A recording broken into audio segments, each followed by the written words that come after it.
My name is Alden MacDonald. I'm the executive chef here at Northern Michigan University. And today I'm going to show you a very delicious, quick dish you can do with cabbage. It's just a simple roasted cabbage. So we're going to start off with a cabbage. You want to use a smaller head of cabbage, like this one. The really big ones can be pretty cumbersome if you're trying to use it as a side dish.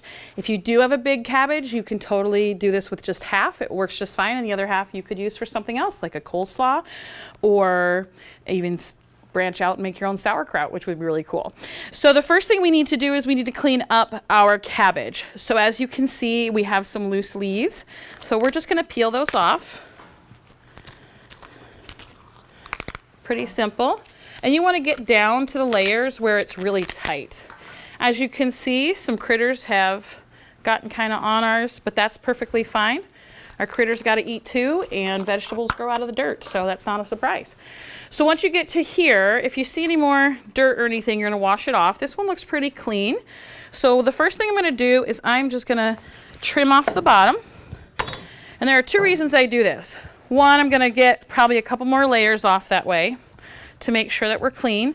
And the other reason why is because now my cabbage won't roll when I go to cut it.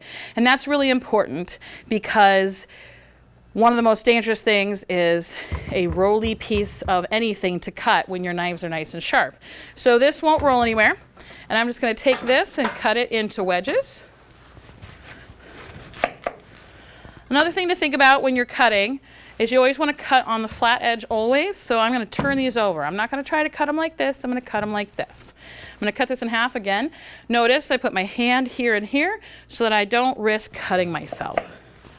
And I'm going to do that again here and just make some nice wedges. Whoop, that one tried to roll away from me. If you have some pieces that come off a long way, that's perfectly fine. I compost at my house, so this will all be turned into dirt. Another good way you could do this is if you have a really big cabbage, you can use the outer leaves for something like a stuffed cabbage and then use the inner part for something like this, like a roasted cabbage. This is just a simple lemon. We're going to use it later. A little trick with lemons, let me move this over so you can see, is you want to be able to get maximum juice if you're juicing a lemon. And the way that we do it in restaurants is we take the lemon and we push and roll on our cutting board. And what that does is it releases the juices, it breaks those cell walls a little bit and releases the juices in the lemon so that when I go to use this, it'll give me lots of juice.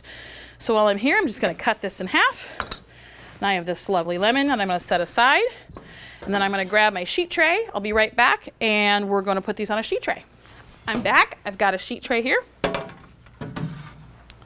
So in the directions of this recipe, it does tell you to lightly brush it with oil. One thing that I like to do is I like to spray my pan whenever I'm doing a roasted vegetable like this, because even if we're tossing the vegetables with oil, they can stick to your pan.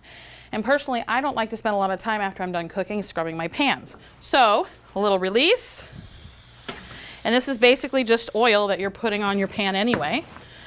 Then I put these on here. Another thing to note too about this is that you want your wedges to all be about the same size. So when you're cutting, just make sure that you make the wedges about the same size. And the reason that matters is because these will cook at different rates if they're different sizes, and we're roasting them all together. So we want to make sure that we have about the same size vegetables. Now, we are just going to use this fancy squirt bottle and just lightly drizzle with oil. And that oil, as this cabbage heats up, will kind of soak down in there. We've got salt and pepper. Salt and pepper is our friend.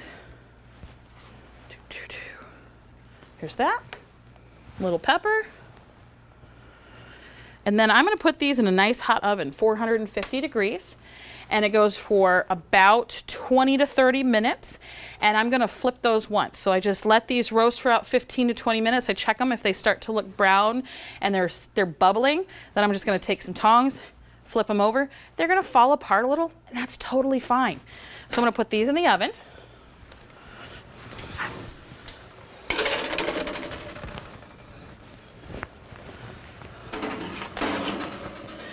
And when they're finished, they look like this. So you can see they're nice and roasty toasty. They're really They're really, really soft, so it's really nice. You can just eat it with a fork and a regular dinner knife, which is really nice. And then to finish these, I just take my lemon. And one thing to note is sometimes these lemons have seeds, right? So you can laboriously pick them out. But for most of us, I just take my nice clean hands here and I squeeze my lemon and I let the juice fall, but I catch any seeds with my hand. If you want to get really fancy, you could have a little strainer. But for the home cook, this works great. So, have you ever had a dish that you make and the dish is, you keep adding salt to it and man, it just doesn't taste right. It doesn't taste right. A lot of times that's because it needs something acidic. Lemon juice, lime juice, a little vinegar.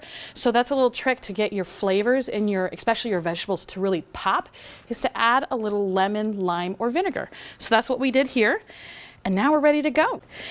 And there you have it. This is our roasted cabbage. Thank you very much.